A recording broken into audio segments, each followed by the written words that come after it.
Mahnaz, we are here in London, but where exactly are we? Where have you taken us? Well, I've taken you to one of my favourite spots, which is the Middle Temple Garden. I call it the Rose Garden. And if you just listen, you'll hear the birds. And if you pause, you'll smell the roses. And this is one of my favourite parts of London. We walked here just a few steps from the venue of our BODENHEIMER Itineraries event on the occasion of this year's London International Disputes Week. We were at another historical venue, the Old Bank of England, and were trying to make sense of what you, I believe, termed as connections. Well, first of all, I would say it was a very fine lunch and with great hospitality, thanks to you. And Thank you. Obviously, so much history with the Old Bank of England and just across the street where we were, but also right next to the Royal Courts of Justice, which is both historical, present, and I hope for myself as an English lawyer, the future.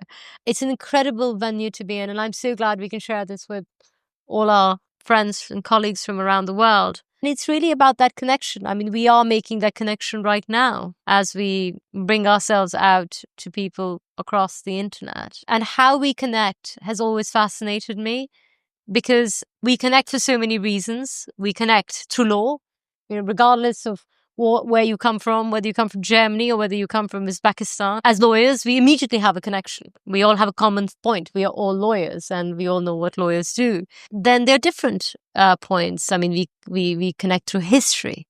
If we belong to the same empire, we've been part of the same colony, we've been the colonizer or the colonized, we share to, I guess, less pleasant histories, but we connect. We have that lovely connection. And I've always felt that connection is about finding a common point, how we find commonality.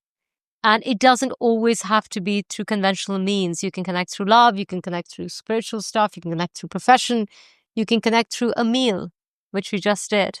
I've always found it fascinating why we connect and what our professions, our beliefs, our histories play in that. I reached out to you towards the end of the corona pandemic when I had started noticing your rather unusual posting culture, if I may call it that way. Odd is more like odd, but in the best conceivable manner, I would say, because you really broke the patterns and intimated those who read these posts with a wide variety of topics that are not on every, even international disputes lawyers' daily information diet, if I may call it that way. I'm a very late entrant to LinkedIn. I don't think I've even been on the platform for I think definitely less than 2 years. So I'm very new, and I'm not on any social media generally. So LinkedIn was the only thing. And I'm trying to figure out why I even put my first post out. I was looking at some claim and it involved looking at land records written on cloth for 500 years in sort of ink. And then I learned the fact that women, for some reason, had to put a thumbprint as evidence from their right thumb and men was on their left thumb, and I was utterly confused or deeply interested why the thumbs were different and why it mattered.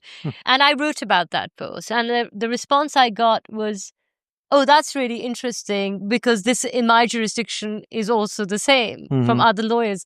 And that's when I was hooked, because I realized that I've always had fascinating conversations with my colleagues. I think disputes lawyers and arbitration lawyers are great with storytelling, not just about the case, but they will tell you wonderful stories about their histories, their cultures, their lives, their food, if they're like me and a foodie.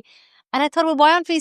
I mean, that's the kind of conversations. That's one of the joys. That's when you're doing like 12-hour days in any dispute, really, it's your colleagues, your co-counsel. You're sitting in the place. You've really not had a chance to look around at all, but they tell you a story, and that just shows you, oh, I'm so glad to be doing this. And we never talked about that. So my rather odd LinkedIn post started with really talking about what I wanted to talk about, what I enjoyed about arbitration, about practicing law, about meeting people. Perhaps also because I didn't really want to talk about law. I mean, as I sit more and more as arbitrator, and, I serve on the World Sanctions Board, it's very difficult to opine on legal issues that might then become an issue later on. So I started talking about the roses in Temple. And here we are in this beautiful rose garden. Frankly, I've never really thought about it even as content. It's my indulgence. I've had a long business trip.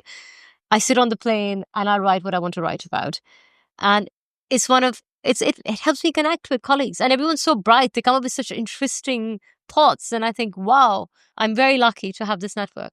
Yeah, I recall one post in particular that dealt with the dreadful habit that was prevalent in many parts of Europe, that people would formulaically shoot at each other to seek, I don't know, vindication or some such thing. The duels! Yes, the duels, yes. And I believe that I couldn't help myself and added some German perspective to that as well. Yes, that's how we connected, which is amazing. I believe so. Yeah, I think it's very valuable content, even if you don't. But you understand, this was your comment that added to it, because I thought, wow, I didn't do that, and I like being challenged. I like learning. For me, it was always a self-indulgence. So I've always seen it as something I enjoy doing, and I've never really measured it by views or comments. Yeah.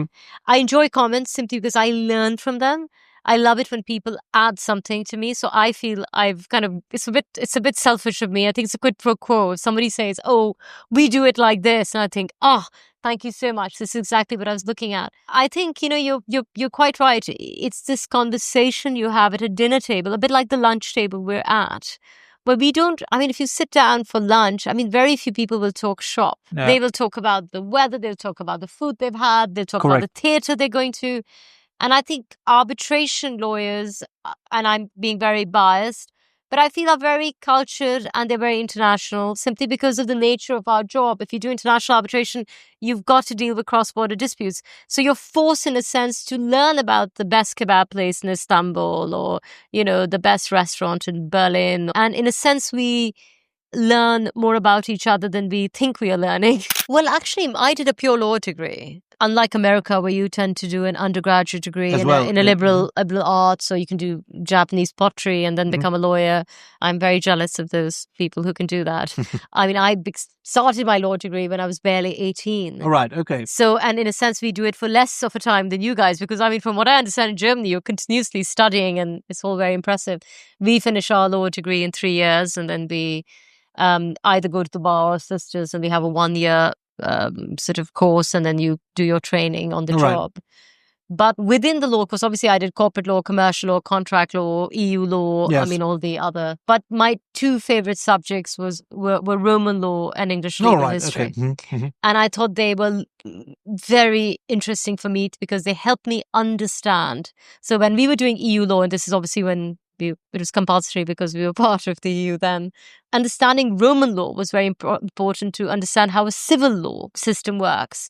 And English legal history was very interesting for me to understand how common law became, after 1067 and then the Magna Carta and then the whole land stuff. So it's to be able to understand what the law is now by going back to where it came from, I think is a tremendous gift and a privilege that I was able to sort of access as an undergraduate. I feel that at no time in history have there been more incredibly internationally versatile and versed people in London working on international disputes.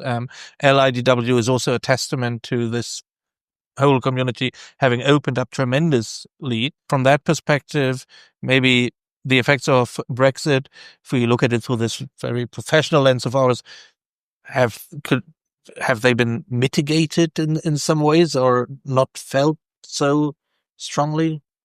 Well, I usually take a 1,000-year view of history. So I think you can't really look at history in small chunks because its repercussions go beyond that. If you just step back a bit, even the EU, if you look at the vintage, how long are we talking about? A few decades. So there was no EU before that. And I'm obviously being very careful about not saying which side of the Brexit fence I sit on, but really looking at it from a dispassionate perspective. The status quo was not always that we were part of Europe. In fact, in a way, England has always, in a sense, been slightly different with this legal system. Let's stick with law. Let's look at common law. Ireland a common law island in a world of a continent of civil law. And I think that's, in a sense, quite an interesting marker, because you can look at it from a geographical perspective and say you're an island, you're different. But really, we've had a different legal system, even from Scotland. It's civil law. So this particular part is quite special. If you look at Brexit and joining the EU and exiting from it, you have to really see it in that history of what England's been and where it's going. And these are choices that legislation and people have made. We will be stuck with the repercussions. We don't know whether it's going to be beneficial or not. But I'll leave you with one thought. Right now, where you're sitting, there was a river here where the garden is. And it was so smelly, the river, that it was full of all sorts of rotting things because the mud of the Thames would come in. This whole place was just a stew of rubbish. But the benches in a Middle Temple wanted the view of the river. And we always had access to the river. We would just get out of our benches, we would go in and we would just take a boat and then we would go off. Around 100 odd years ago, the idea was to move the river to get rid of all that filth. And we would have to have the river across. If you look very, very carefully, you will see there's a road called the Embankment Road. Yes. Where the river used to be, and the river is across. And we don't have direct access to the river. And there was a complete discussion where, obviously, you're dealing with many lawyers who are the finest lawyers. And if Parliament decides to take away their land from 600 years of direct access, you can imagine they weren't very happy, especially if you're dining there and your view is kind of ruined. You know, they said this is the worst thing that could ever happen to Middle Temple in 600 years. You've taken away the access to the river. Of course, now we don't have boats, we have cars. And frankly, we did not need direct access. We were given a pier across. No one's ever used it, I think, for 100 years, other than tour boats. But the point is, we have a perfectly good garden and we have a river. We don't have a direct access to the river anymore. Query whether it's a good thing or a bad thing. We've got half a river. I feel very sad about the fact that we have half a river. But at the same time, we don't have a lot of the rubbish.